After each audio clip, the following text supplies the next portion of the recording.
अच्छा है। साहब, हाँ बोलिए बोलिए। हाँ, प्रणाम गुरु जी। हाँ, आपका प्रणाम स्वीकार है, आपको भी प्रणाम। कई दिनों से फोन लगा रहा था। मैं राजस्थान झुंझुनू जिले से बोल रहा हूँ। हाँ हाँ हाँ, बहुत अच्छे बहुत अच्छे। डेली आपका चार पाँच से सत्संग सुन लेता हूँ। हाँ हाँ हाँ। और अभी अच्छा तो लगने लगा है। और ये भी, लेकिन वो सात शब्द की अभी मान लो लालसा भी है और विश्वास भी है कि प्रकट होगा, लेकिन अभी तक उसका आभास नहीं हुआ। हम्म। तो मेरी बेटी है वो भी सुनती है, पत्नी है वो भी सुनती है। बहुत अच्छे बहुत अच्छे। हाँ, तो हम आज दूध लगाते हैं साहब को फोन। तो दो हम्म तीन दिन हो गए, क्या पता मालिक मोह कृपा कर ही ले। बराबर हाँ। है। इसके सिवाय हाँ फिर जी। दूसरा कौन है? हाँ जी। परमात्मा के सिवाय तीसरा कौन है? और कोई नहीं। कोई नहीं है, कोई नहीं है। हाँ, मूर्ति की बनाई हुई है सब। तो सबसे उसकी बड़ी आस, वही है। तो उसकी आस करनी पड़ेगी ना। जी। हाँ, तो फिर वो करता है। अगर हाँ हमारे ही हाथों में होता, हाँ। किसी मनुष्य के हाथों में होता, जी जी। तो बहुत सारे सभी लोगों को मिल जाता और फिर उसको इतना वैल्यू भी नहीं रहती। फिर इतने हाँ धर्म पंथ, गुरु गद्दिया, गुरु परंपराएं, कोई जी। तत्व ज्ञान निकालने की कोई आवश्यकता नहीं ना। हाँ सही है। अगर पुकारे मिल गया हाँ तो बहुत सस्ती चीज हो गया जाएगी। हाँ साहब। लेकिन यही परमात्मा के लिए कितने धर्म निकले, कितने पंथ निकले, कितनी गुरुगद्दियां निकली, चल रहा है ना। हाँ जी। हाँ जी। अगर वो सहज में मिल जाता तो फिर ये धर्म पंथ निकलने की कोई जरूरत नहीं थी ना। हाँ लेकिन ऐसा नहीं होता। सही है जी। जब तक परमात्मा की कृपा नहीं होती हाँ जी। तब तक कुछ काम का नहीं। पहले तो सर मैं कुछ जानता नहीं था, फिर मैं फौज में नौकरी लग गया। तब तक दीवाबाती देव देवता को कुछ नहीं मैं मानता था, न जानता था। हाँ फिर हाँ कुछ हाँ। फौज में गए, कुछ तरह तरह के लोग मिले, उनसे फिर देखा, मंदिरों में जाते थे, कुछ पूजा पाठ, फिर ये रामायण सुंदरकांड। फिर मैं भी सत्संगों में जाने लगा, तो फिर गुरु बना लिया उज्जैन में। 2005 में कोई गुरु नाम ले लिया। फिर उनमें भी जो चाह रहे थे वो चीज़ प्राप्त नहीं हुई। पति पत्नी कभी दिल्ली जाते थे, कभी सत्संग सुनने हरिद्वार जाते थे, कभी उज्जैन जाते थे। अभी एक दिन अचानक मेरा जो पहले का जो गुरु भाई बनाया हुआ था, उन्होंने बताया मेरे को हाँ हाँ हाँ। कि हाँ, आप साईं अरुण जी का एक प्रवचन आता है, वो सुनो, धीरे धीरे आपको सब कुछ वो हो जाएगा ज्ञान, और वो सात शब्द की प्राप्ति भी हो जाएगी। तब एक दो दिन तो ऐसे लगा कि थोड़ा सा सुना, फिर ऐसे मन नहीं लगा उसमें। फिर धीरे धीरे धीरे धीरे अभी पूरे दिन जब भी टाइम मिलता है तो यही सुनता रहता हूँ। चाहे कोई काम करो तो भी अपना लगा के छोड़ देता हूँ आप वाला, और ये सुनता रहता हूँ। तो रात को भी यही चर्चा कर रहे थे, अभी बेटी भी पास में बैठी है और अभी सुन रहे हैं। हाँ, ऐसा है कि अभी आपको सार शब्द समझ में आया होगा कि ये सार शब्द किसी मनुष्य के हाथों में नहीं है, जी जी। या हमारे भी हाथों में नहीं है, किसी गुरु के भी हाथों में नहीं, किसी धर्म के भी हाथों में नहीं, किसी पंथ के भी हाथों में नहीं। माने वो हमारे जो प्रकृति है और जो भी प्रकृति में रहने वाले लोग हैं, जी। प्राणी तो छोड़ ही दो, वो तो बेचारों को कुछ समझता नहीं है। लेकिन हाँ जी। ये किसी के हाथों में नहीं है, तो या किसी मूर्ति के भी हाथों में नहीं है, या कोई तीर्थ शैली है वहाँ हम जाए, कोई स्नान करे, कोई पूजा पाठ करे, कर्म कांड करे, कोई जाप करे, अजपा करे, उससे मिलेगा, तो ये मिलता ही नहीं है। अभी देखो, ये तो इतनी सहज बात है कि सार शब्द ये परमात्मा के हाथों में है, ये राम नाम है, ये परमात्मा के हाथों में उन्होंने रखा है। सार शब्द परमात्मा और ये जो राम नाम एक ही बात है, वो ओंकार एक ही बात है, वो कोई अलग नहीं है। तो अगर सचमुच में ये गुरुआ लोगों को ये मालूम होता माने सार शब्द क्या होता है, वो कौन देता है, कैसा मिलता है। जी तो ये गुरुवाई छोड़ देते ना, लेकिन हाँ, उनकी गुरुवाई चलने के लिए वो कहते हैं आ जाओ हमारे पास, हम आपको जी सार शब्द दे देंगे। तो वही समझना कि यहाँ सब कुछ गलत बात चल रही है, माने सत्य बात नहीं चल रही है। जी तो आप बोलेंगे फिर ऐसा वो क्यों कहते हैं? अगर ऐसा उन्होंने नहीं कहा, झूठ मूठ नहीं कहा आपसे, हाँ तो फिर आप अगर वो सचमुच में वो बोल दिए कि हाँ सार शब्द तो क्या हमारे हाथों में नहीं होता, वो तो परमात्मा के हाथों में होता है, फिर लोग बोलेंगे फिर आपकी क्या जरूरत है, फिर आपके पास हम क्यों आ गए, आ जाए, फिर परमात्मा और हम देख लेंगे, बराबर कि नहीं। जी जी लेकिन ये बुरा लोग ऐसे नहीं कहते ना, वो बोलते नहीं नहीं हमारे पास आ जाओ, मंत्र तंत्र लेके जाओ, साधना लेके जाओ, और हम बुलाए परमात्मा आपके सामने हाजिर, ऐसे बोलते हैं ना। माने परमात्मा के ऊपर वो कमांड रखते हैं, माने परमात्मा एक गुलाम उन्होंने करके रखा है, उनका मुताबिक उनका जो कोई परमात्मा जिसे भी वो मानते हैं, कोई हाँ जो नाम होता है उसको ही परमात्मा मानते हैं, कोई जाप को परमात्मा मानते हैं, सुमिरन को परमात्मा मानते हैं, कोई अजपा को परमात्मा मानते हैं, कोई सासों को ही परमात्मा मानते हैं, कोई ध्यान साधना को परमात्मा मानते हैं, कोई हाँ जी साधना होती है अलग थलग उसको ही परमात्मा मानते हैं। तो ये तो बहुत सस्ती बात हो गई ना। सही है। फिर बस नाम ले लेना, कोई ध्यान कर लेना, कोई साधना कर लेना, कोई बंधने लगा लेना, हाँ फिर क्या है परमात्मा मिल ही जाता है, ऐसा समझ के इसका भी उम्र निकल जाती है, गुरु की भी उम्र निकल जाती है, गुरु भी मर जाता है, ये भी मर जाता है, लेकिन मोक्ष कहाँ है? वो और ही नहीं। और उसकी कोई परीक्षा भी नहीं बोलता ना गुरु।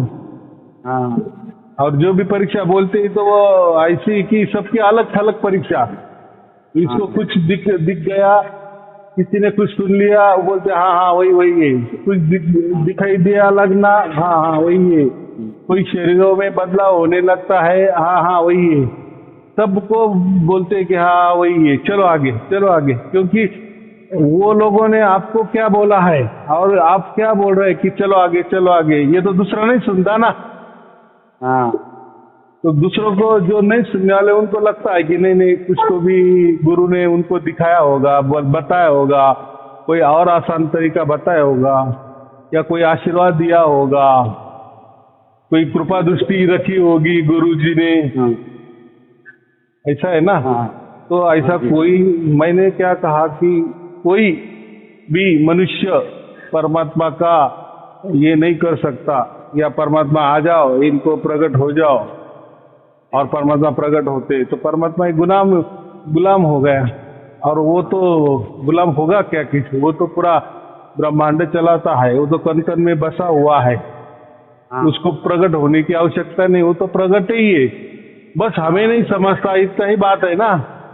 जी जी हाँ पैसा तो हमारा ही है, लेकिन घर में अभी वो गुम हो गया है, समझ में नहीं आ रहा है कि मैंने कहाँ रख दिया था पैसा, है तो घर में ही है, ये आपको भी मालूम है, उसको ढूंढना है, बस ढूंढना है, और वो पैसा भी आपका है, और मिल भी गया तो उसमें आपको आश्चर्य कोई लगने की जरूरत नहीं ना, वो तो आपका ही था, लेकिन आप भूल गए थे। तो ऐसा ही परमात्मा आपके साथ ही है, लेकिन आप परमात्मा को भूल गए, माने परमात्मा का सही रास्ता ही आपको मालूम नहीं है, या जिन्होंने भी परमात्मा का रास्ता बता दिया वो सत्य वाला नहीं बता रहा है तो वो आपके अंदर ही है। हम क्या बोलते हैं, परमात्मा अंदर ही है, ऐसा नहीं है परमात्मा अंदर है, हमारे शरीर के अंदर है, ऐसा नहीं है, वो कहने का एक ढंग है। जैसा देखो हम श्वास अंदर भी लेते हैं ना, हाँ हाँ तो वो भी सही है, और बाहर श्वास छोड़ते हैं वो भी सही है। तो और फिर ये दोनों में क्या सही है, श्वास अंदर लेना सही है कि बाहर छोड़ना सही है? तो समझता है क्या कुछ? हाँ नहीं समझता ना।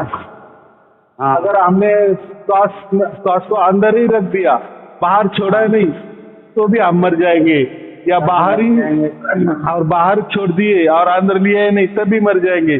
फिर अभी क्या बताए, ये श्वासा का जो खेल है तो वो वही दर्शाता है कि परमात्मा आप ऐसा मत समझो कि शरीर के अंदर है या शरीर के बाहर है, वो सर्वव्यापी है, हर जगह है, आपके अंदर भी है बाहर भी है। तो हम क्या कहते हैं कि वो आपके पास है। कबीर जी क्या बोले, मैं हूँ तेरे पास में, बराबर। तो अभी ते पास में है तो पास में है माने कोई बाहर है क्या? जैसा हमारा पड़ोसी भी हमारे बाजू रहता है ना, वो भी हमारे पास ही रहता है ना। जी जी। तो पास का मतलब तो उसमें सभी बातें आ जाती हैं। पास में है माने इतना नजदीक है, इतना नजदीक है। हाँ, लेकिन फिर नजदीक है तो फिर वो कृपा होनी बाकी है। कृपा तो होगा। हाँ, कृपा तो होनी ही होनी है। हम तो उसके बच्चे हैं, वो तो कृपा करने वाला ही है, लेकिन सही मार्ग बताने वाला चाहिए ना। बिल्कुल साहब। क्या सही मार्ग कि हाँ ये जो परमात्मा होता है ना, ये निर्गुण निराकार और सगुण साकार दोनों के परे होता है, ये कोई ये बताते नहीं ना। ये तो परमात्मा को मूर्ति में बताते हैं। तो कोई बोलता है कि मैं ही परमात्मा हूँ, शरीरधारी परमात्मा होता है, आकारों में परमात्मा होता है। ये तो यही बताते हैं ना, मानिए प्रकृति को ही परमात्मा बता देते हैं। आकार माने क्या है? सृष्टि में सब आकार ही आकार है ना, मनुष्य का आकार, पर्वत का आकार, मूर्ति का आकार। फिर ये सब लोग और ये जो नाम होता है ना, ये जो मंत्र देते हैं, ये भी क्या है? ये भी आकार है ना, आकार ही। किसने कोई मंत्र दे दिए, आपने लिख लिया, मैंने आपको राम बोल दिए, आपने राम लिख दिया, उसको आकार हो गया ना। हाँ हाँ, आकारों में लाया आपने उसको। हाँ, तो जो आकारों में आएगा तो फिर वो क्या, वो तो आपने निर्माण किया ना उसको। हाँ, तो परमात्मा से बड़ा तो फिर वही हो गया जो नाम लिखा। हाँ, फिर किसी परमात्मा की जरूरत ही नहीं। तो ये लोगों को परमात्मा मालूम नहीं है, फिर ये ऐसे ही आकारों में उलझा देते हैं, मंत्र तंत्र में उलझा देते हैं, साधना में उलझा देते हैं।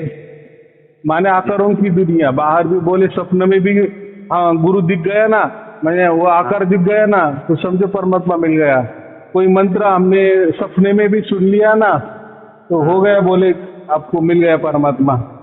तो उसकी परीक्षा भी कोई नहीं करता था। अभी आजकल मोबाइल का जमाना आ गया। अभी देखो, जैसा मैं प्रवचन करता हूँ, ऐसे हजारों लोग सार शब्द के बारे में, राम नाम के बारे में, परमात्मा के बारे में प्रवचन करते हैं ना। हाँ जी। हाँ, हो सकता है मेरे से ज्यादा सार शब्द की बातें वो करते होंगे, लेकिन हाँ जी, हाँ जी, करते हैं लेकिन छिपाते भी है, या उनका अज्ञान भी हो सकता है कि जो बातें मूलतः सार शब्द जो सत्य है, माने उसकी जो सत्य बातें है, सच्चाई है, तो वो बातें वो नहीं करते। मतलब इसका इनको कुछ मालूम नहीं। हाँ, ज्ञान भरपूर है सार शब्द के बारे में, वो बहुत बारीक बारीक जानते भी है, बोलते भी है, लेकिन वो कितना भी बोल दिए, कितना भी बारीक बारीक ज्ञान बोलते गए और बहुत सच्चाई वाला ज्ञान भी बता दिए, लेकिन जब तक वो प्रकट नहीं होता तो बताने वाला कितना भी बारीक बारीक ज्ञान सार शब्द के बारे में बताए तो भी कोई उसका क्या अर्थ है? जीरो अर्थ है ना, बराबर कि नहीं? जलेबी करके जब तक वो जलेबी जी हमारे आंखों से नहीं दिखती और जब तक हम नहीं खाते, तब तक आप कितना भी जलेबी के ऊपर ग्रंथ पे ग्रंथ लिखो, क्या उसका क्या फायदा है? वैसे स्वाद का तो पता ही नहीं चलेगा। माने अनुभूति, उसकी परीक्षा, उसकी परीक्षा भी होनी चाहिए ना। तो ये लोग ऐसे की बातें करते हैं, माने सभी गुरुआ लोग भर भर के बातें करते हैं। हो सकता है उनकी बातें सच्चाई भी हो, लेकिन जब तक आपको, जैसा किसी ने आपको मित्र है आपका, हाँ जी, उसने आपको कह दी कि हाँ मैं तेरा काम है तो 1 लाख रुपए तुझे चाहिए ना, मैं दे दूंगा, आपको पैसे की जरूरत है, लेकिन वो रोज बोल रहा है हाँ आपको दे दूंगा, दे दूंगा। ये देखो 1 लाख पैसा वो हाथों से भी निकालेगा, 1 का आंकड़ा निकालेगा, उसके बाजू में 5 जीरो लगाएगा, ये देखिए 1 लाख रुपए है ना। ये अक्षरों से भी लिख देगा कि 1 लाख रुपए। तो बात सही है, वो बात बराबर 1 लाख की कर रहा है, लेकिन वो प्रैक्टिकली नहीं दे रहा है ना। हाँ, प्रैक्टिकल में नहीं दे रहा जी। फिर उसके 2 आरोप होते हैं, एक तो उसके पास पैसा ही नहीं है, वो घुमा रहा है, बराबर बात घुमा रहा है, माने उसको हम क्या कहते, गुमराह कर रहा है, वो गुमराह कर रहा है। जी जी।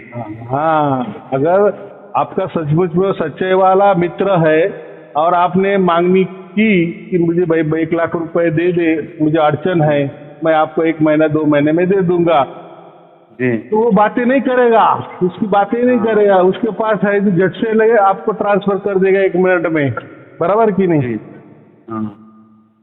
क्योंकि उसमें कई भी बातें करता रहे, 5 दिन बातें करता रहे, 10 दिन बातें करता रहे 1 लाख का, तो उसका आपको क्या उसका फायदा है, कुछ फायदा नहीं ना।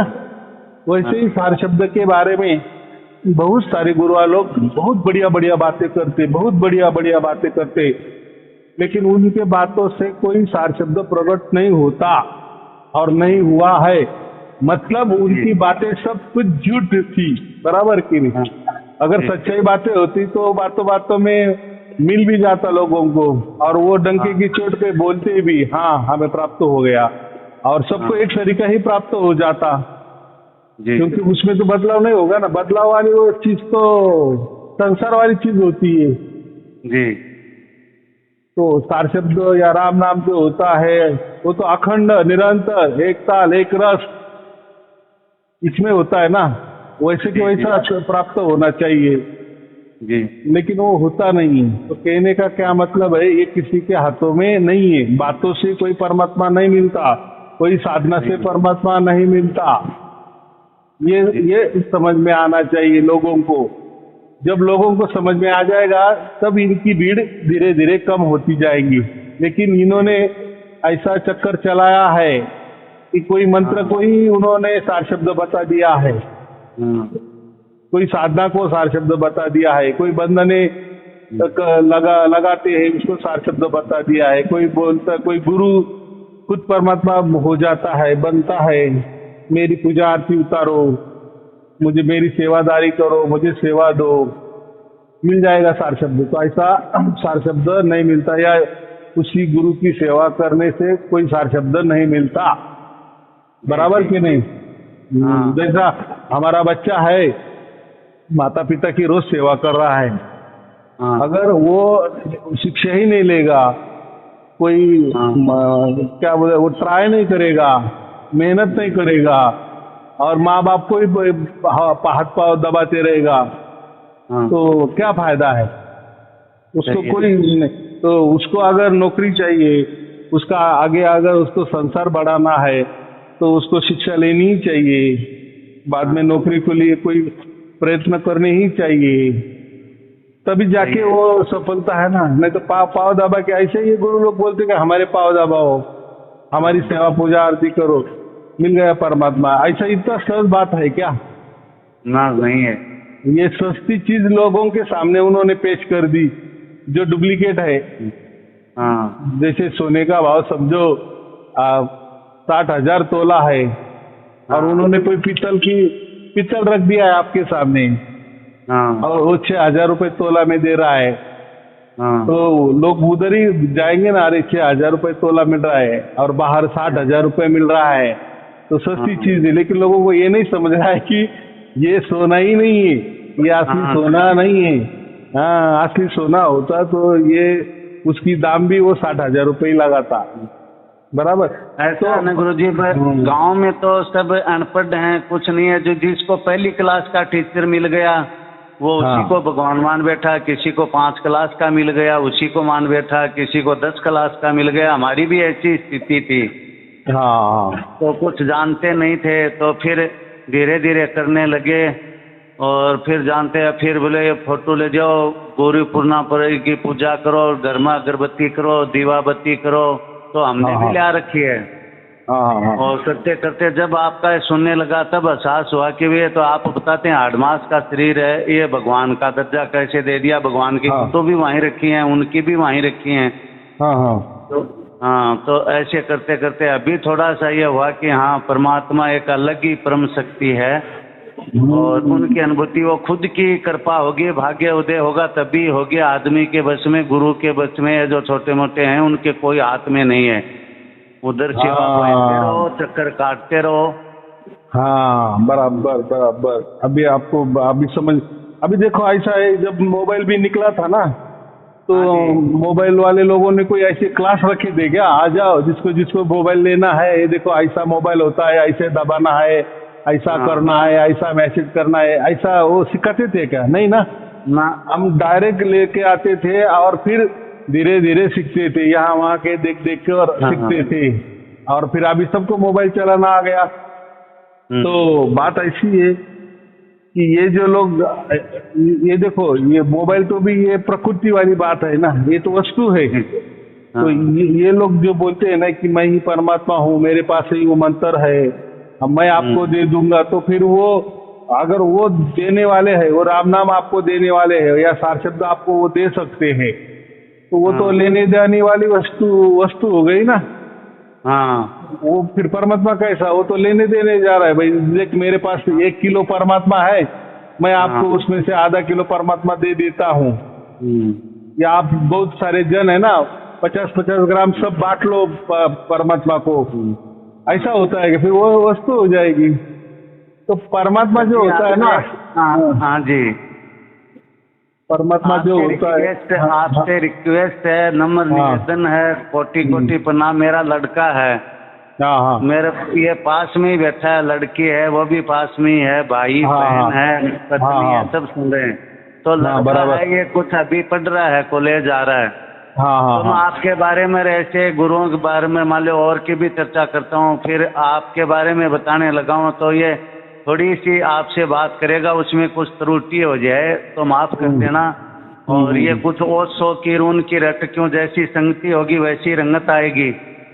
तो बराबर लाइफ में। हाँ, तो सर थोड़ी सी इनसे 2 मिनट सर बात करना। हाँ दे दो। हेलो, बोलिए बोलिए। जी, मैं तो ऐसे बता रहा है, जो ओशो थे ना, जो तार्किक दार्शनिक थे, हाँ उनकी जो बातें मतलब उनको फॉलो करता था। हाँ, तो उनके बारे में आप जानते हो? तो देखो ऐसा है कि ये जो सार शब्द की जो अनुभूति होती है वो खुद को होती है ना, और उसके साक्षी भी, गवाही भी आप खुद होते हैं। तो और सार शब्द अगर आपको ही प्राप्त होता है तो दूसरा कैसा बोल सकता है कि भाई ये होता है, ये नहीं होता है। एक तो पहले अगर उसको सचमुच में सार शब्द मालूम है या उसके अंदर सचमुच में प्रकट हो गया है तो बात अलग है, लेकिन उसको ही सार शब्द के बारे में मालूम नहीं। अगर वो सार शब्द समझ रहा है कि मंत्रों में है या गुरु में है या पूजा पाठ में है, कोई बंधन में है, तो ऐसा नहीं ना। सार शब्द का मतलब परमात्मा होता है, और परमात्मा ये खुद की अनुभूति होती है, खुद के अनुभूति से वो जान सकते हैं। दूसरों की अनुभूति का उसमें कुछ उपयोग नहीं। जैसे मैंने खाना खाया, उसका उपयोग मेरे लिए है, आपके लिए नहीं है। तो वैसा परमात्मा भी होता है। परमात्मा ही खुद की अनुभूति वाला विषय होता है, और उसके साक्षी और गवाही भी हम होते हैं। तो बाकी लोग कुछ भी कहे, तर्क से कुछ भी कहे, तर्कों से तो मैं तो कहता हूँ ना, अभी आप तो सुन रहे थे, तो मैंने क्या कहा, मेरे से अच्छा सार शब्द के बारे में बहुत बढ़िया बताएंगे, चाहे तो आपको पूरा धर्म ग्रंथ ही आपके सामने ला देंगे कि ये देखो सार शब्द इसमें क्या लिखा है। तो वो बात सब सही है, लेकिन जब तक उसकी हमें अनुभूति नहीं होती, हमारे ऊपर उसका कोई माने हमारे अंदर वो प्रकट नहीं होता, तो वो क्या लिखाई या वो धर्म ग्रंथ क्या काम का, ऐसा मेरा कहना है। ये खुद की अनुभूति का विषय होता है।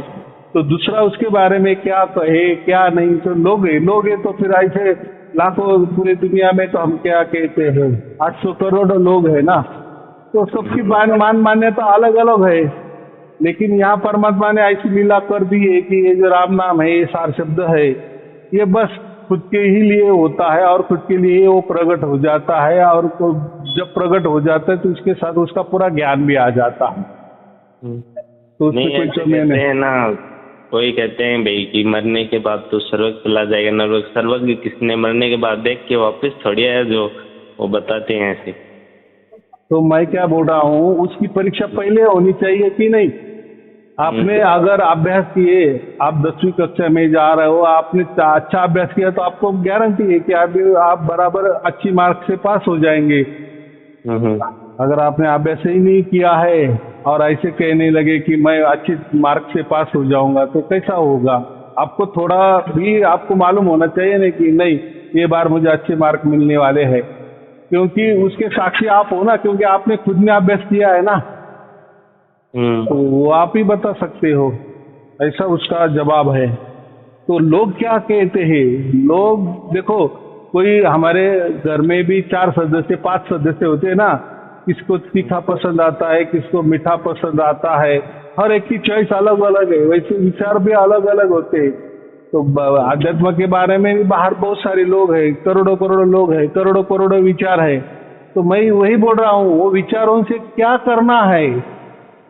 लोगों के पास अडानी अंबानी के पास अब जो रुपए है वो हमारे क्या काम के, बराबर कि नहीं?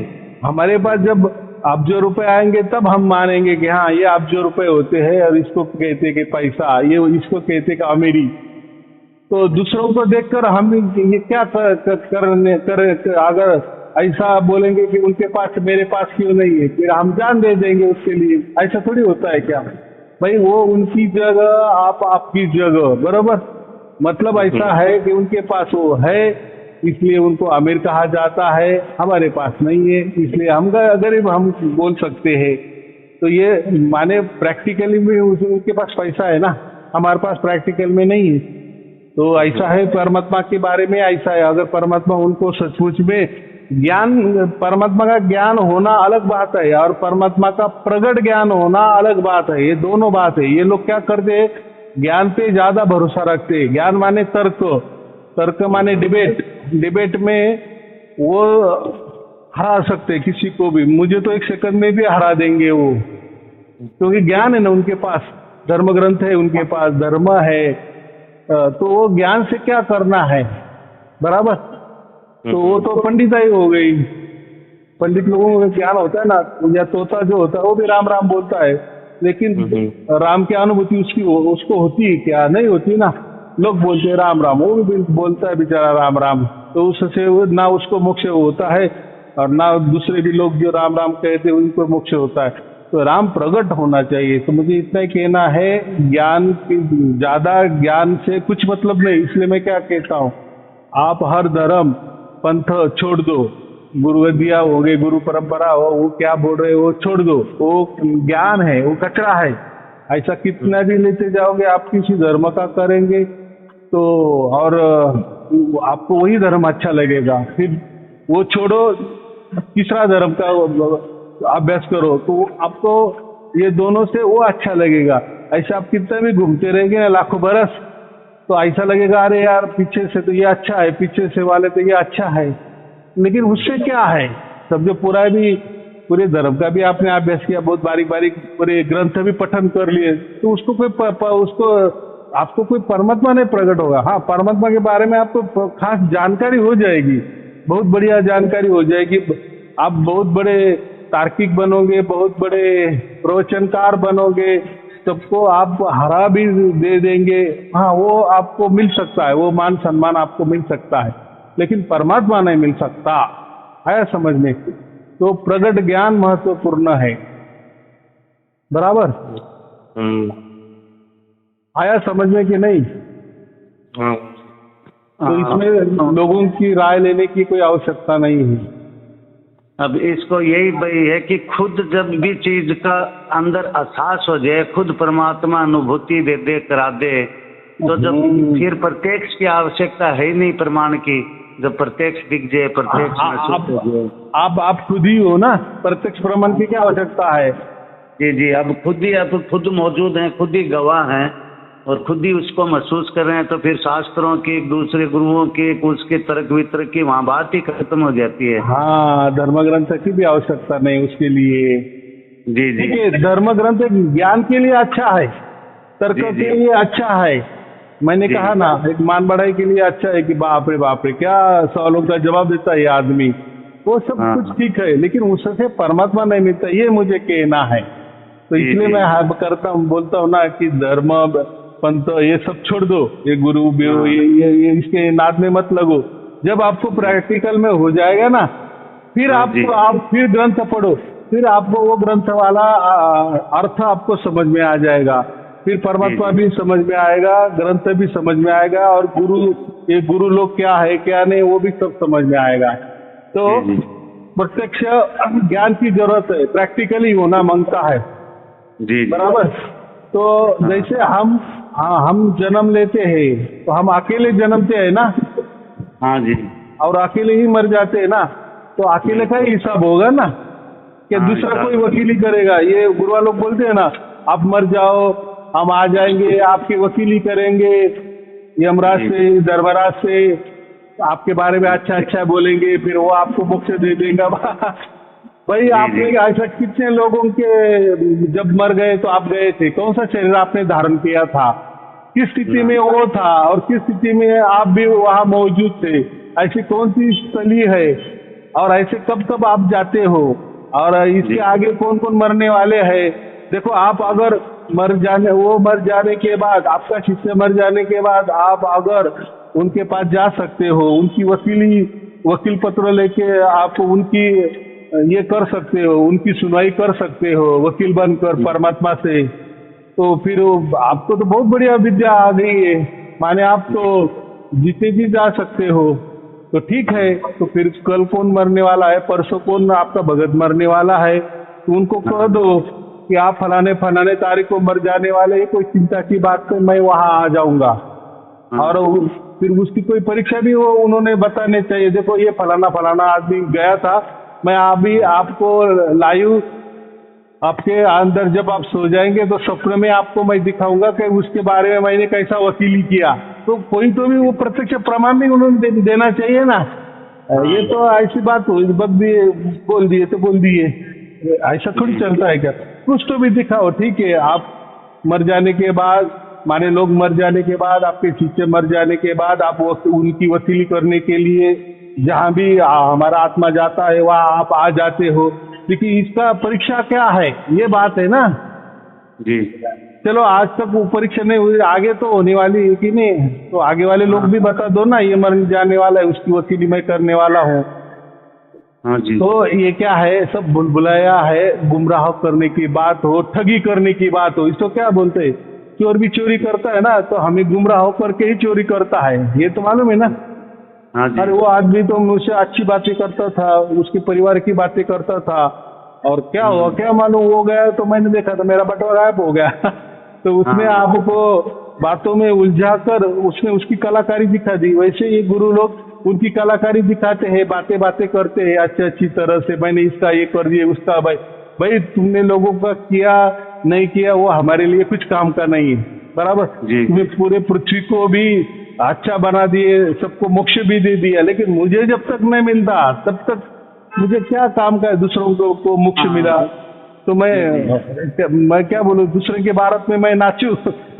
मेरी शादी नहीं हो गई तो क्या काम है, वो कुछ काम का नहीं है। तो जी। हम अकेले आए, अकेले जाने वाले हैं, अकेले का हिसाब होने वाला है। मेरे लिए वो परमात्मा ठीक है, दूसरों के लिए मिला नहीं मिला उसके लिए मुझे कोई जरूरत नहीं है, बरोबर। और क्यों करना, मुझे प्राप्त नहीं है, माने मेरे पास ही पैसा नहीं है दूसरों को उधार देने को, तो फिर बात आगे बढ़ाने की बात ही नहीं ना करनी। साफ बता देना भाई मेरे पास पैसा नहीं, तुझे उधार भी देने के लिए मेरे पास पैसा है नहीं है तो नहीं बोलने का ना। अभी ये लड़का बोल रहा है कि फिर अकेला ही रहना चाहिए, शादी भी नहीं करनी चाहिए। ऐसा किसने कहा है, ऐसा कहा है कि परमात्मा ने ना, तो शादी करने के लिए किसने कहा है? ऐसा है कि देखो हमारा जो जन्म हुआ है ना, वो हमने पिछले जो कर्म किए है ना उसका भुगतान हमें करना है। फिर वो सुख का भुगतान हो, आनंद का भुगतान हो, दुख का भुगतान हो, ये हमें सब फिटम फाट करना है। सिर्फ क्या बोलता है, खाता क्लियर करना है। ये मनुष्य जन्म में जो भी हमें जो दिया है, जो कर्तव्य दिए हैं, या जो कर्मों का, पिछले कर्मों का जो फल है, वो हमें अभी भोगने हैं। अच्छे हो फिर वो बुरे भोग तो भोगने ही है। तभी हमारी चिट्ठी है, नहीं तो हम क्या है, काल के हाथों में है ना। बिल्कुल। तो काल के हाथ बुद्धि से हम अपने हिसाब से भी तो कर सकते हैं जो करना चाहें। तो हमें बुद्धि करो ना। नहीं, आप आपके हाथों से क्या करने वाले हो? हाँ, नहीं, ये तो परमात्मा। हाँ, बोलो। जो शादी में जो मतलब कोई दुख सुख है, यदि कोई नहीं करना चाहे तो वो आराम से रह सकता है। ऐसा है, वो भी आपके हाथों में नहीं है। जो देखो, आपको अगर आपकी शादी नहीं होनी ना तो वह नहीं होगी, और आपकी शादी होनी है ना तो वो होते ही रहेगी, आप कितना भी ये करो। और देखो, ठीक है आपको शादी नहीं करनी, लेकिन किस मकसद से आप नहीं कर रहे? माने आपको जो कर्म है, वो जो कर्म का भुगतान करना है, उससे आप मुकर रहे हो क्या? माने भाग रहे हो क्या? आपके देखो, माता पिता ने शादी की तो आप पैदा हो गए ना, तो आपका तो उन्होंने उनका कर्तव्य किया, तो आपको भी कोई कर्तव्य है कि नहीं? ये प्रकृति ने आपको जन्म दिया है, तो एक से दो बनाने ही पड़ते हैं। अगर हम ऐसे सब कुछ सन्यासी बन जाएंगे तो अगले कुछ चलेगा नहीं है। हाँ, अगर आप बोलेंगे नहीं मुझे, हाँ, फिर तो डरपोक हो गया, जिम्मेदारियों से भाग रहा है, फिर वो काम मान लो उसका वो होगा। मैं तो इसके भी आगे जा रहा हूँ। जो कहेगा कि मुझे परमात्मा प्राप्ति करनी है, उसके लिए मैं शादी नहीं कर रहा हूँ, मैं सन्यासी बन रहा हूँ, तो भी बात गलत है ना। परमात्मा ये नहीं देखेगा कि ये बहुत बड़ा ब्रह्मचारी है और इसने शादी भी नहीं की, ये सन्यासी बन गया है, मेरे लिए मैं इसके अंदर प्रकट हो जाऊँ, तो ये झूठी बात है। कोई परमात्मा प्रकट नहीं हो जाएगा, तो उसके लिए आपका भाग्य ही महत्वपूर्ण है। तो इसलिए क्या कहे कृष्ण ने अर्जुन को, कर्म ही तेरे हाथों में, बस तू कर्म करते चल। माने सब कुछ भुगतान हो जाने के बाद जैसा तेरा भाग्य हो जाएगा, तुरंत मैं आपके अंदर प्रकट हो जाऊंगा। तो ऐसा कुछ सन्यासी को लिए परमात्मा जल्दी ये हो जाते हैं और संसारी लोगों को लिए परमात्मा प्राप्त नहीं होते, तो ये झूठी बात है, ऐसा कुछ नहीं है। तो जो भी जैसा आएगा वैसा चलते चलो, जैसा परमात्मा बुद्धि देगा वैसे चलते चलो, बराबर जी। तो सर, मेरे में अभी एक अवगुण है, अभी जैसे मैं सत्संग लिया तब से प्रयास कर रहा हूँ। हाँ। तो पहले तो कभी कभी दोस्तों के साथ फौज में तो चलता है, दारू का भी सेवन कर लेता था। हाँ। मीट का भी कर लेता था। तो मीट अंडे तो मैं हमारे घर में दारू मीट अंडे का तो कोई नाम ही नहीं है, एकदम शाकाहारी शुद्ध है। हाँ। तो मैं बाहर रहता था तो कर लेता था, फिर मीट तो छोड़ दिया, फिर दारू कभी कभी कर लेता था। हाँ। फिर वो भी, उससे भी इतनी घृणा हो गई, वो भी छोड़ दिया। अभी ये तम्बाकू है सर, इसका सेवन करता हूँ। तो ये भी यही सोच रहा हूँ, मालिक की कृपा होगी तो क्या पता धीरे धीरे मन शांत होगा, इंद्रियां शांत होंगी, तो ये भी छूट जाएगा। अभी आपने लाख टके की बात की। क्या हमसे छोड़ना है और क्या हमें पाना है या क्या छोड़ना है, ये परमात्मा के ऊपर रखो, तो वो बराबर बुद्धि देता है, सब कुछ बुद्धि देता है।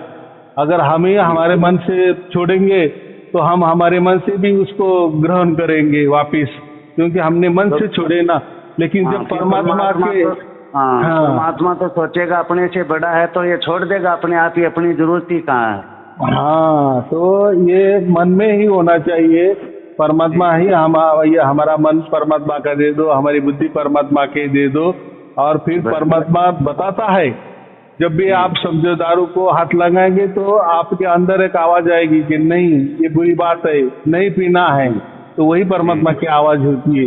देखो कोई गलत काम करता है ना, तो उसको अंदर भी ये परमात्मा, सबके अंदर परमात्मा तो सबके अंदर है, लेकिन जो बुरा करता है ना उसके अंदर भी उसको बीच में कहता है कि नहीं ये बात जो कर रहे हैं वो गलत कर रहे हैं, ये नहीं करनी चाहिए। तो समझना कि ये परमात्मा का आदेश है, बराबर। तो परमात्मा सबके हृदय में सबको आदेश देता है, लेकिन हम क्या बोलते, परमात्मा के ऊपर ही विश्वास नहीं है, तो वो क्या समझेगा कि परमात्मा का आदेश है। लेकिन जब हमें समझ में आता है कि परमात्मा हमें अंदर ही है और हमारे नजदीक है, हमारे आत्मा ऐसा समझे कि परमात्मा के अंदर डूबी हुई है, हाँ चारों बाजू परमात्मा हमारे आत्मा के आजू बाजू है, तो वो सब हमें मार्गदर्शन करता है। हाँ, फिर तो गुरुजी वही हो जाएगा जैसे द्रौपदी को पांडवों पर भरोसा था कि ये जो चीरहरण हो रहा था, तो कृष्ण जी फिर मदद के लिए कहाँ आए? फिर वो तो लास्ट में एक दिखाई कि भाई ठीक है, तू तेरे ऊपर ही है, तेरे को शक्ति है, तेरे को तेरे पतियों में शक्ति है, तो वो कर देते थे फिर वो उधार। फिर लास्ट में वो उसके अधीन हुई, तब जाके उन्होंने, मान लो गीता का ज्ञान से तो यही है सर, सीखने को मिलता है कि जो परमात्मा के अधीन हो जाए तो पूर्ण रूप से, हाँ, फिर वो समर्पण, अपने आप संभाल लेंगे। समर्पण कर दे। जी जी। तो समर्पण का मतलब ही वो होता है, लेकिन हमारे यहाँ सार शब्द के समर्पण माने पूरा जीवन दाव पे लगा देना। मुझे मिलना है तो मिल, नहीं मिलना है तो मत मिल, लेकिन बस तू मेरे साथ में रहे, मुझे सुबुद्धि दे। गायत्री मंत्र का अर्थ क्या होता है? सुबुद्धि दे। हाँ। तो अगर हर किसी को सुबुद्धि आ गई ना, तो देखो फिर उसका संसार विसार सब कुछ अच्छा चले, क्योंकि बुद्धि के ऊपर ही सब कुछ व्यवहार होता है ना। आध्यात्म वाला व्यवहार भी सुबुद्धि से होता है और प्रपंच भी बुद्धि से होता है। अगर जिसकी बुद्धि अच्छी है, सुबुद्धि मैं कह रहा हूँ, बुद्धि नहीं, बुद्धि में बहुत होशियार आदमी है, वो एक एक नंबर लाता है, उसको नहीं बुद्धि कहते, सुबुद्धि। उसको क्या बोले? सुबुद्धि। कि हर बुद्धि जो निर्णय करते है ना, वो बराबर पड़ताल करता है उसका, माने उसको सुबुद्धि की जगह विवेक ले लो, विवेक से काम लेता है ना, तो वो आदमी का सब कुछ फिर अच्छा चलता है। अभी विवेक का काम क्या करना है? अभी कोई दिमाग नहीं लगाना, बस परमात्मा कर रहा है, तू जैसा बुद्धि देगा वैसा मैं करूंगा, इसको कहते विवेक। बराबर, पूरी तरह से समर्पित हो जाना। फिर देखो सार शब्द भी प्राप्त होता है, सब कुछ प्राप्त होता है। बराबर। और सार शब्द जो होता है या राम नाम जो प्राप्त होता है, वो केवल और केवल मोक्ष के लिए हो जाता है। बराबर। तो पहले हमारे मोक्ष वाली जो बातें है, वो गठरी है, वो पहले हमारे ताबे में ते ले लो, माने जो जिसलिए हमारा मनुष्य जन्म हुआ है उसका पहले सार्थक से बनाओ। बराबर। जब सार शब्द प्राप्त हो जाता है तो परमात्मा तो फिर हमें पूरा विश्वास हो जाता है कि अरे हाँ, ये तो परमात्मा 24 घंटे हमारे पास है, तो कैसे हमारे हाथों से गलत हो जाएगा? तो हमारा फिर संसार भी ठीक हो जाए, क्योंकि हर इसमें संसार में परमात्मा की नजर निगरानी रहेगी कि नहीं? क्योंकि अभी हम मान रहे, पहले भी परमात्मा आपके अंदर था, लेकिन आपका परमात्मा पे वो विश्वास ही नहीं था, परमात्मा आप जानते भी नहीं थे, तो मानने का तो बहुत दूर की बात है। तो पहले मानते थे कि कोई मूर्ति में परमात्मा होगा, कोई हड़बाश के गुरु में परमात्मा होगा, कोई नाम में परमात्मा होगा, कोई बाहर होगा, इधर होगा, उधर होगा। लेकिन जब सार शब्द की प्राप्ति हो जाती है, वो तो प्रैक्टिकली अनुभव है ना। अरे ये तो 24 घंटे मेरे साथ है, मैं जा तो भी नहीं जा रहा है, ना आ तो भी नहीं आ रहा है, तो वो उसकी मर्जी से सब कुछ चलता है। तो फिर हम हमारा पूरा समर्पण परमात्मा को कर देते, वो विश्वास के साथ समर्पण हो जाता है। तो बस फिर देखो कैसा आपका संसार चलता है, बहुत बढ़िया चलता है, बहुत बढ़िया चलता है। और वो उसका अनुभव लेने लायक है, नहीं तो मैं बताऊंगा तो फिर वो लालच से आप काम करेंगे, ऐसा नहीं। पहले परमात्मा को प्राप्त करो, पहला आपका जो जिसलिए आपका जन्म हुआ है मोक्ष के लिए, वो आप पहला साध्य कर लो। माने एक हम बोलते हैं ना, पहले 10वीं करो, बाद में ग्रेजुएशन करो, बाद में PhD करो, बाद में आपको नौकरी मिल जाएगी, अच्छी वाली नौकरी मिल जाएगी। तो ऐसा ही ये अभी लास्ट वाला आपका प्रोग्राम है। ये अगर आपको प्राप्त हो जाए ना, तो बस जैसी नौकरी लग जाएगी तो आपकी जो भी मन में सपने हैं वो सब कुछ साकार हो जाएंगे। वैसा परमात्मा तो आप पहले तो ये करो लो, परमात्मा की कृपा पहले प्राप्त कर लो, माने सार शब्द की जब प्राप्ति हो जाएगी, ये सब आगे वाले काम आप होने लगते हैं। और वो उसकी नजर निगरानी, परमात्मा के नजर निगरानी में सब कुछ काम होता जाता है। फिर उसमें यश आ जाता है, बरकत आ जाती है। इतनी सरल बात है वो। जी चलो ठीक है, और कोई पूछना है? पहले जो बड़े बड़े ऋषि मुनि थे वो तपस्या करके भगवान की प्राप्ति करते थे, तो वो तो उस तरीके से करते थे। हाँ बराबर है ना, लेकिन वो भी कब बोलते थे मुझे प्राप्त हो गया? कोई ऋषि मुनि 1000 बरस करते थे, कोई 4000 बरस करते थे। अगर ऋषि मुनि तपस्या को बैठ गया और परमात्मा उसको प्राप्त हो जाता, तो फिर वो और हजारों वर्ष तक तपस्या करने की कोई आवश्यकता नहीं होती। लेकिन वो क्यों करते थे? हाँ हजारों वर्ष करते थे, और हम क्यों 2 वर्ष में ही पालेंगे। देखो ऐसे अभी उस टाइम का उनका उनका जो युग होता है वो अलग थलग होता है ना, हर युग की बात अलग अलग अलग होती है, तो वो जाने दो। मुझे इतना ही कहना है, अगर वो 1 लाख उन्होंने 1 लाख बरस तपश्चर्या किया, वो तपश्चर्या से कब उठेंगे? जब तक परमात्मा का साक्षात्कार नहीं होता तब तक नहीं उठते हो। ऐसा हो तपश्चर्या करते माने अगर तपश्चर्या करने बैठे आज और उनको कल की कल प्राप्त हो जाएगा तो फिर वो तपस्या बाद में क्यों करेंगे? तो ऐसा नहीं होता। जब तक परमात्मा उसके मर्जी से, परमात्मा की मर्जी से उनके अंदर नहीं उतरता तब तक वो तपस्या जारी रखते थे, ऐसा मुझे कहना है। तो यहाँ वहाँ भी वही बात है और यहाँ भी यही बात है। इसलिए आपको सार शब्द प्राप्त नहीं हुआ तो जब तक नहीं होता तब तक चलने दो। आप ऐसा मत कहो कि मुझे कल हो जाएगा। आपको मैंने क्या मंत्र दिए? कोई आपको कोई किताब दे दी, कोई धर्म ग्रंथ दे दिया, कोई विचार दे दिया? कुछ नहीं दिया। मैंने कोई साधना भी नहीं दी। तो आप कैसे यकीन करें कि मुझे कल प्राप्त हो जाएगा? हाँ, हो सकता है आपका अगर भाग्य पिछले जन्म ने आपने ऐसा समझो कि आपके मोक्ष हाथ में आने वाला ही था, सार शब्द आपके हाथों में आने वाला ही था और आप मर गए, तो वो पिछला जो सब रिकॉर्ड है वो आगे देखा जाता है और फिर हो सकता है कि आपको कल की कल सार शब्द प्राप्त हो जाएगा। बराबर? तो उसका मतलब ऐसा नहीं कि यार ये तो सहज मुझे प्राप्त हो गया वो तो सहज ही है। तो अभी बच्चा है, प्रथम सीढ़ी भी नहीं चढ़ा है, तो धीरे धीरे जैसे भाग्य उदय होगा, कुछ पुण्य होगा। हाँ, हो सकता है, उसे कल भी हो सकता है, आपको नहीं होगा, ये भी हो सकता है ना। तो अच्छी बात है। तो इतना ही, परमात्मा पर भरोसा रखो और उसकी कोई विश्वास सबसे बड़ी चीज है। विश्वास रहेगा, उसके अधीन सिलेंडर हो जाओ, फिर वो अपने आप ही संभालेंगे। मुझे इतना ही कहना है कि ये जो गुरुआ लोगों के पास हमें लाखों करोड़ों लोग देख रहे हैं, माने इनको कोई परमात्मा मिल गया है तो ये बात नहीं होती। इनको कोई परमात्मा की पड़ी भी नहीं है और इनको कोई परमात्मा प्राप्त नहीं हुआ है।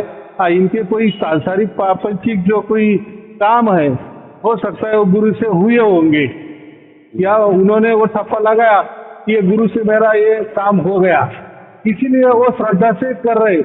लेकिन ऐसा कभी मत ये करो कि ये गुरुआ के लोग हजारों करोड़ों लोग इनके साथ है तो इनको परमात्मा मिला। किसी को परमात्मा नहीं मिला। ये नित्य लोग, चाहे तो उनमें से कोई 10 लोग पकड़ो और पूछो उनको कि आप एक गुरु के पीछे है तो आपको परमात्मा मिल गया?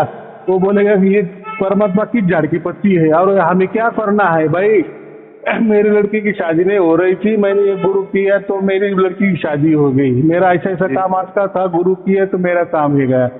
ये प्रपंच वाली बात करो, कोई पैसे की बात करो, कोई अमीर होने का साधना बताओ। ये बेकी बातें मत करो। परमात्मा मोक्ष वाले हमारे लिए क्या काम का है? आया समझ में? ये जो लोग भीड़ कर रहे हैं वो कोई परमात्मा के लिए नहीं करते। बराबर? ये प्रपंच के लिए करते। कोई सुख आ गया, दुख आ गया, गए गुरु जी के पास, गया दुख, और दुख तो वापिस बाद में आने वाला ही है ना। फिर वो चक्कर में आ ही जाते हैं। गुरु जी आपने पिछले टाइम बताया था वो दुख हमारा गया, लेकिन अभी ये नया दुख आ गया। हाँ ठीक है आ जाओ, ये भी जाएगा। बस चक्कर काटते रहो। दुख तो आने वाला ही है, जाने वाला ही है और आने वाला ही है। बराबर जी? चलो ठीक है। मेरे तो सब सर लीला समझ में है, परमात्मा के अधीन हूँ और वही सब कुछ करेंगे। लेकिन इनके तरफ से कुछ त्रुटि भी हुई है तो मैं क्षमा मांगता हूँ। नहीं ऐसा नहीं, त्रुटि ऐसा नहीं है। वो उन्होंने ऐसा अच्छा सवाल किया। जैसे देखो, जैसा उसका उम्र है उसी हिसाब से उसने अच्छा ही सवाल किया ना। बरोबर है ना? ऐसा ही होना चाहिए। कोई किसी के बहकाव में भी नहीं आना चाहिए। अभी ये बहुत से पूछ रहा हूँ, ये सुबह उठने के लिए, सुबह उठने से कोई उसमें परमात्मा को मिलने में कोई बहुत थोड़ा ना होता है। मैं इसको सर जल्दी उठाने का वो हूँ, मैं टाइम का पाबंद हूँ। नहीं ऐसा नहीं है। सोचता हूँ कि सुबह सूर्योदय से पहले अपने जाग जाओ तो उससे पूरे दिन भी अच्छी रहेगी। अपना काम वो टाइम से निपटा लोगे। यही बताता हूँ। ये बोलता है सुबह जल्दी उठने से थोड़ी भगवान मिल जाते हैं। ऐसा है, परमात्मा के लिए नहीं उठना है। हमारा आरोग्य अच्छा रहे, हमारा शरीर तंदुरुस्त रहे, निरोगी रहे, इसलिए उठना है। परमात्मा के लिए कौन बोला है? परमात्मा की कोई जरूरत नहीं। ऐसा है, अगर आपका रात को जागना हो गया ज्यादा तो ठीक है, फिर सुबह जल्दी भी नहीं उठे तो भी देखो और उठते कब है, जब हमारा पूरा नींद पूरी हो जाती है तभी उठना ना, नहीं तो फिर क्या है, नींद अधूरी रह जाती है, फिर अगले वाला भी उसमें मूड नहीं रहता। तो नींद पूरी 8 घंटा ऐसा आप लिख के रखो, 8 घंटा। फिर कैसे भी समझो आप रात को 1 बजे सो जाएंगे तो उससे से 8 घंटा जो होगा वो से ये करना। फिर जैसे जैसे उम्र हो जाती है, सो चाहे 2 बजे सो, 5 बजे ही उठना है, 8 घंटे की नींद कैसे होगी फिर पूरी? नहीं नहीं ऐसा नहीं, वो ध्यान के लिए करते थे। सुबह सुबह वाला जो ध्यान होता है ना, वो अच्छा लगता था वो। और सार शब्द लोगों के लिए तो ये कोई बात ही नहीं है, ध्यान की कोई बात ही नहीं होती ना। तो वो अपने से परमात्मा प्राप्त करने के लिए फिर वो नियम लगाते थे, सुबह जल्दी उठो, ध्यान में बैठो, फिर माइंड फ्रेश रहता है, ध्यान जल्दी लग जाता है। ध्यान लगना माने निर्विचार हो जाना। और सार शब्द क्या है, जब जिसको भी सार शब्द की प्राप्ति हो जाती है तो उसका माइंड पूरा जीरो हो जाता है। जीरो माने बस परमात्मा के लिए वो माइंड रहता है, बाकी कोई विचार नहीं होता। पीछे का कचरा पूरा मेमोरी डिलीट हो जाती है, फिर नई स्टार्ट होती है सर, यही तभी जब पूरा डिलीट हो जाता है तभी सार शब्द प्राप्त होता है, तब तक नहीं होता है, ऐसा मैं बोल रहा हूँ। लेकिन वो कचरा साफ कब होगा, जब हमारा विश्वास बैठता जाएगा ना कि अरे हाँ ऐसा कोई तो परमात्मा होता है, हम आत्मा होते हैं, ये प्रकृति होती है, या ऐसे कर्म का दौर होता है, कर्म बंधने होती है, ये सब समझ में जैसे जाते हैं तो वैसे वैसे वो कचरा निकल जाता है, फिर जगह बन जाती है और फिर परमात्मा उतर जाता है। तो जिसको भी सार शब्द प्राप्त हुआ है ना, अगर उसका मेंदू या हम क्या कहते हैं उसका भेजा या उसका मस्तिष्क को चेक किया ना, तो डॉक्टर भी बोलेंगे अरे इनके अंदर कोई विचार ही नहीं है, एकदम साफ सुथरा है, एकदम क्लीन हो गए। तो यही तो बात होती है, सार शब्द माने पूरा आपका माइंड जीरो हो जाना। जी। और ये जो बाकी लोग टेक्निक करते हैं ना जीरो माइंड की, उनका उस टाइम के लिए जीरो बनता है और वापिस जैसे वो ध्यान से उठ जाते हैं फिर पूरा कचरा वापस उनके अंदर आ जाता है। थोड़ी देर के लिए वो झाड़ू मारते हैं और कोपरे में वो कचरा रहता है, जैसे वो बाहर मकान से बाहर निकल जाते हैं वो कोपरे में जमा किया कचरा वापस इधर इधर आ जाता है, पूरे मकान में फैल जाता है। लेकिन सार शब्द के बारे में वो नहीं होता। सार शब्द उतरता है ना, तो उतरने से पहले साफ कर देता है, हमेशा के लिए साफ होता है, बाकी दूसरे फिर विचार आएंगे ही नहीं, क्योंकि परमात्मा की कमांड हो जाती है ना वहाँ। हाँ, और वो कोई क्या बोलते कृत्रिम नहीं है, कोई डुप्लीकेट नहीं है या बनावटी नहीं है, वो शांति बनावटी नहीं है। जैसे किसी टेक्निक से हम शांति बना लेते हैं, लेकिन वो टेक्निक होती है, वो टेक्निक के बाहर आ जाए वापिस अशांति है अशांति। तो सार शब्द का ऐसा नहीं होता। बोल जी, ठीक है गुरुजी, आपका बहुत बहुत धन्यवाद। और आपने इतना कीमती टाइम दिया, परमात्मा की कृपा होगी आपसे मिलाने की, तो कभी दर्शन भी करूँगा आपके, तब कृपा उनकी है। हाँ, बहुत बात की बात है, पहले परमात्मा को पहले प्राप्त कर लो, माने वो तो आप आपके हाथ में नहीं है, लेकिन इसलिए हम बोलते परमात्मा की कृपा आपके ऊपर जब पूरी तरह से हो जाएगी, आपका पूरा विश्वास हो जाएगा, फिर बाद वाली बातें हैं, बराबर जी। ये जो आना जाना है। चलो ठीक है, आपको और आपके परिवार के लिए शुभ आशीर्वाद, मंगल आशीर्वाद। कोटि कोटि प्रणाम। सत साहेब, सत साहेब, सत साहेब।